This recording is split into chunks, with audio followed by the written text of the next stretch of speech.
The town of Zichron Yaakov, south of Haifa and overlooking the Mediterranean, is the undisputed center of the Israeli wine industry.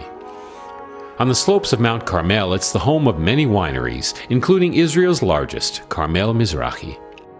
The story begins in 1882, when 200 Jewish families fled hard times in Romania, following their dreams to the Holy Land. They landed here in what was at that time Palestine, dreaming they're coming to the land of milk and honey.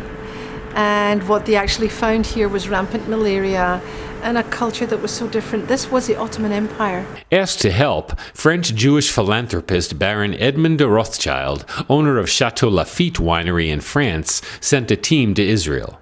And they discovered the area was perfect for vineyards. Rothschild said, if this is great wine country, I could send cuttings over here from France. We can plant vineyards, and I will build 2 wineries here. Rothschild was foremost a businessman, with an ambitious vision for the return of kosher sacramental wine to Israel. And the idea was to export the wine to Cairo, to Damascus. The first branch of Carmel was opened in Warsaw.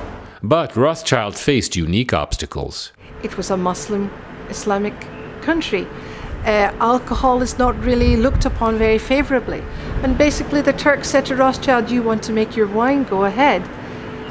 But you'll have to take care of us. Hecht showed me recently discovered accounting ledgers from the early winery that hadn't been opened for more than 100 years. Frequent sections were labeled bakshish, or bribe. A car for the governor of Jerusalem. Horses for the sheikh. Here's another. The bakshish is everywhere. Here's a gift of 4 cars for the sheikh. A car was a big deal in 1894, remember? Rothschild dug these cellars in 1892, and Carmel Winery quickly became one of the largest in the world at that time. Today, 15 million bottles are produced yearly. But that didn't prevent one of its specialty wines, a Shiraz, from recently winning the Decanter World Wine Awards in London. And we're talking about competing with Shirazes from some of the best growing regions in the world. On the other end of the scale is tiny Somek Winery, behind the owner's home on a quiet street in Zichron Yaakov. This is a family winery, so only the family, my wife and I, working here. I was amazed to learn that his family has been growing grapes in the region for over 100 years, and in fact, supplied grapes to those original 200 families at Carmel Winery. We are a grape grower for a 5th generation.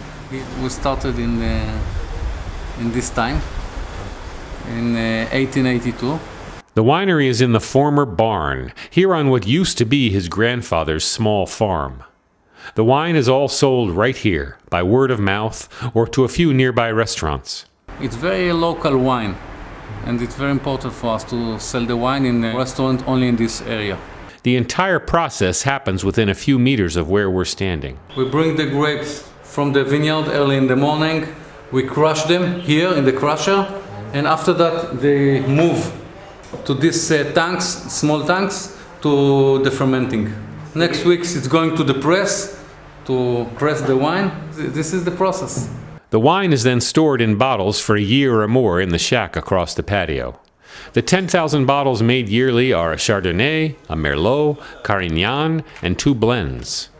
They come here, taste the wine, and if they buy the wine, this is the gold medal for us. Find out about other exciting stories at Israel21c.org.